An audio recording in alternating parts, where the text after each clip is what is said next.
Hey everybody, CJ Corin here. Thanks for checking out my vlog.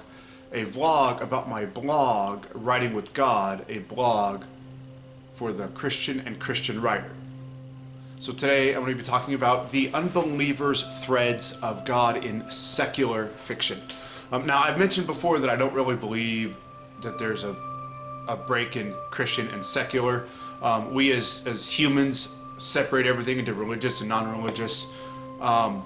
But that's beside the point. So to go back several years to what really made me start to think of this idea about non-Christians having like threads of God in their fiction or movies or whatever is had a mentor years and years ago, and we were talking one day. He was talking about movies, and he had mentioned that he would take his younger brother to movies, and then they would talk about what was spiritual, what was biblical, what was not biblical, just have a big discussion on that, and that really stuck with me. Now I get that he was talking about movies, but you can apply the whole idea about, the threads of God or whatever in movies, the religious idea in movies, into fiction. After all, a lot of movies come from fiction books, and a lot of these books / movies, they quite accidentally put have the threads of God into their writing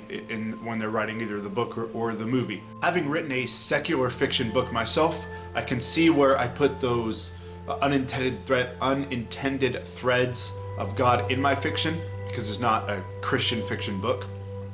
But really, everything contains biblical ideas. Not to get too metaphysical, but I believe that the Bible clearly states that God is in everything. His presence surrounds everything and is part of everything. So his presence being in the world bleeds through the natural realm. I believe the only place where God's presence will not be revealed will be hell. I believe Scripture is clear that he will remove his spirit from hell. And so that's going to be more of the torture, in my opinion, than I believe the fire and brimstone, all that stuff. I believe it's actually having zero presence of God in that atmosphere.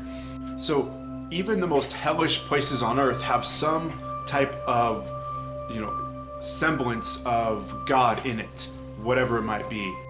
His presence is imbued in creation itself. So there's no place we can go on earth that does not have some aspect of God's presence there. That's my personal belief. Yours might be different, but that's okay. So if you look close enough in secular fiction or secular movies, you can find things to talk about, discuss, that can lead to Christ. Of course, the opposite can be true.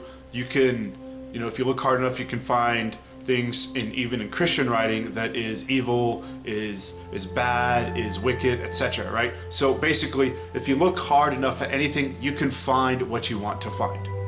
I say that to say this: even the most vile secular fiction can have traces of biblical truths in them, and those truths can be used to evangelize. Whether it be in Lord of the Rings, Narnia, War of the Worlds, Transformers, Superman, Avengers, Guardians of the Galaxy, even Harry Potter. Yes, even Harry Potter, in my opinion, has a tremendous value for preaching Christ.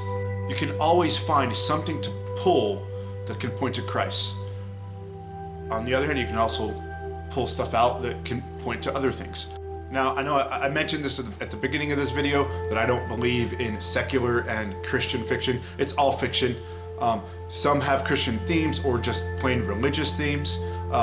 We as humans separate Christian, non-Christian, or religious and non-religious. So that's my argument why I don't believe that there's a separation between Christian and non-Christian. It's really a matter of content, not a matter of Christian. Well, I hope you enjoyed today's vlog, and I will have a link for the article in my blog, so you can just click on that if you want to read it.